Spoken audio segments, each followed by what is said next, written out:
உங்களுடைய நோக்கம் கரெக்டா இருந்துச்சுன்னா உங்க நோக்கத்து நிமித்தமா கடவுள் உங்களை உலக பிரசித்தி பெற்ற ஒரு ஆர்கனைசேஷனா நபரா நிச்சயமா மாற்றுவார். 1800களிலே பிரிட்டன் இங்கிலாந்து தேசத்துல ஒரு பெரிய பிரச்சனை. ஜின் ரொம்ப பிரபலமா இருந்துச்சு. நிறைய பேர் குடிக்கு அடிமையா இருந்தாங்க.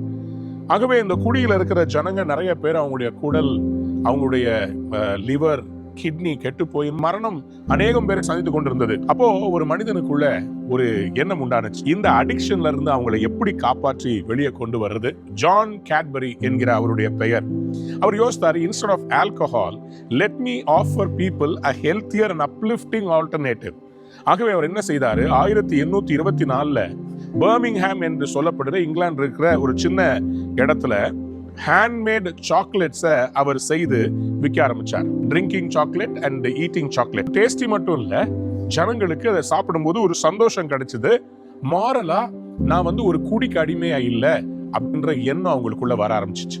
சோ இது கொஞ்சமா ஆரம்பிச்சாரு, சின்ன கடையை ஆரம்பிச்சது.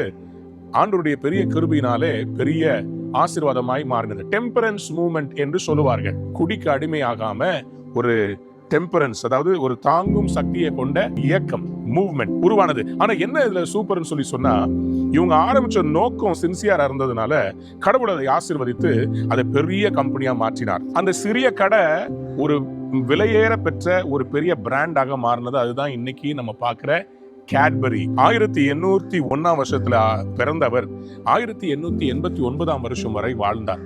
ஆனா இவர் வாழ்ந்த போது ஒரு simple idea, to get the people de-addicted from alcohol, he got this beautiful concoction called the chocolate. இவருடைய லெகசி அதோட நின்று விடவில்லை. ஜான் கேட்பரி அவர் ஏற்கனவே குவேக்கர் ஃபேமிலின்னு சொல்லி, குவேக்கர் ஓட்ஸ்னு கேள்விப்பட்டிருப்பீங்கல்ல, அந்த ஃபேமிலியில வந்தவர் தான். ஆனா இந்த கேட்பரிக்கு இது ஒரு சாதாரண ஒரு மளிகை கடை மாதிரி ஆரம்பிச்ச அந்த கடையில இருந்து இவ்வளோ பெரிய ஆசீர்வாதமா மாறினார். இது கேட்பரி பிரதர்ஸ்னு சொல்லி அவங்க சேர்ந்து ஒரு மேனுஃபேக்சரிங் கம்பெனியா 1847ல ஆரம்பிச்சாங்க. கேட்பரி வெறும் ஒரு லெஜெண்டா மாறினார். எப்படி தெரியுங்களா? சாக்லேட் மேனுஃபேக்சரர் மட்டும் இல்ல, இந்த டெம்பரன்ஸ் மூவ்மெண்ட்டுக்கு பெரிய அட்வொகேட்டா மாதிரி பல இடங்கள்ல குடிக்காதீங்க, குடியை விட்டு வெளியே வாங்கன்னு சொல்லி இந்த ஆல்டர்னேட்டிவ் பத்தி பேசினாரு. அது மட்டும் இல்ல, அனிமல் ஃப்ரெண்ட்ஸ் சொசைட்டியுடைய ஒரு பெரிய சப்போர்ட்டரா இருந்தாரு. அவருடைய பிள்ளைங்க போர்ன்வில் வில்லேஜ், போர்ன்வில் சாக்லேட் பாத்தீங்களா, அதை ஃபவுண்ட் பண்ணது அவங்களுடைய பிள்ளைங்க. அது மட்டும் இல்லைங்க, இந்த மனிதன் இந்த கேட்பரின்றத உலகளாவிய ஒரு பெரிய பிராண்டா அவங்களுடைய பிள்ளைகள் அவங்களும் சக்சஸ்ஃபுல்லா எடுத்து இதை பல தேசங்களுக்கு கொண்டு போய் பெரிய ஆசீர்வாதமா மாத்துறாங்க. இன்றைக்கு ஆண்டவர் உங்களை பார்த்து சொல்றாரு, உங்க இன்டென்ஷன் தான் ரொம்ப முக்கியம்.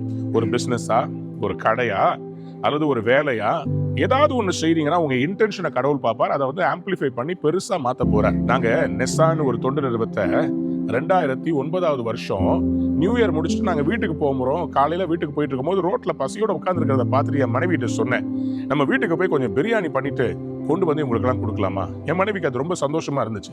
ஸோ குடும்பமா எங்க 2 சின்ன பிள்ளைங்களும் நாங்களும் வீட்டுக்கு போய் பிரியாணியை சமைச்சு அலுமினியம் ஃபாயில்ல போட்டு கொண்டு வந்து ஒருத்தவங்களுக்கு கொடுத்தோம் பாருங்க. 2009ல ஆரம்பிச்சது இன்னைக்கு நெஸ்ஸான்ற ஒரு தொண்டு நிறுவனமா மாறி அநேக ஏழைகளை ஒவ்வொரு நாளும் போஷிக்கிறது. ஒரு சின்ன நோக்கம், அதை ஆண்டவர் பெரிய ஆசீர்வாதமா மாற்றுவார்.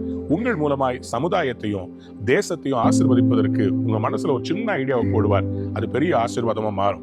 ஜான் கேட்பரிக்கு ஜனங்க குடியை விட்டு வெளியே வரணும்னு விரும்பினார். ஆகவே கடவுள் அவரை ஆசீர்வதித்து பெரிய கம்பெனியை கொடுத்தார். உங்க உள்ளத்துல கடவுள் என்ன பேசுறார்?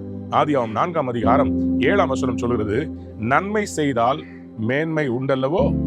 If you do good, will you not receive honor? If you do good, நீங்க நன்மை செய்தா நிச்சயமா உங்களுக்கு மேன்மை வரும். இன்றைக்கு ஒரு மேன்மை வரும். God bless you. Have a wonderful day. Start living that idea.